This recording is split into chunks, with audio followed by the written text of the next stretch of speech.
Hey guys, this is Matt Core from Ctrl+Paint.com, and today I'm going to talk about the agility of your brush tool. And the secret is keyboard shortcuts.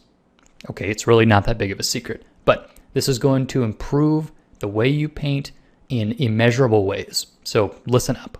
First off, there are going to be commands that you use a lot more often. For me, they're things relating to the brush tool. So I'm panning the document, and that's the space bar. I'm switching between brush and eraser, and I certainly don't want to go back to the menu for that. So I have two hotkeys, one to be brush and one to switch back to eraser.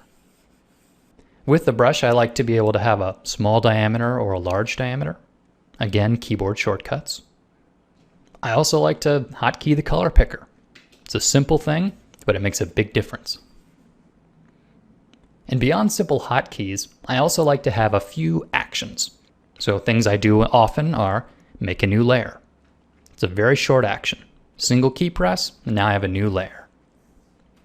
And that is very nice for the way I like to paint with temp layers. I have another action that gives me a new multiply layer. So that action is very short as well.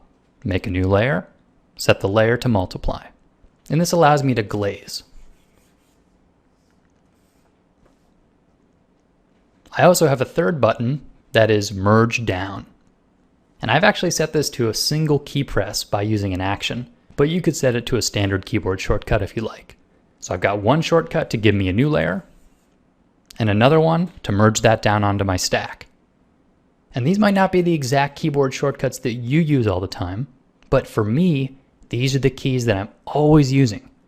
Same with zoom in and zoom out. I'm constantly doing that, so for me, I'll put those keyboard shortcuts near my fingertips. Now this may not seem revolutionary or very exciting, but I know that artists like to avoid technical stuff. And there's really nothing very exciting sounding about keyboard shortcuts. But if you have certain commands, especially ones relating to the brush tool, you're going to be using them all the time. You might as well take some time, design a new keyboard layout, and this is going to involve remapping the keyboard shortcuts, and you can find that in the Edit Keyboard Shortcuts menu. But once you've set up some of these basic brush controls to be on the left half of the keyboard where your hand normally sits, you are going to love the new layout. Now this really doesn't have much to do with traditional art, but it is a surefire way to improve your painting. And it can be hard to explain exactly why this is, but something about removing the technical clutter and just focusing on the painting will really lighten the load and will make you a much better artist.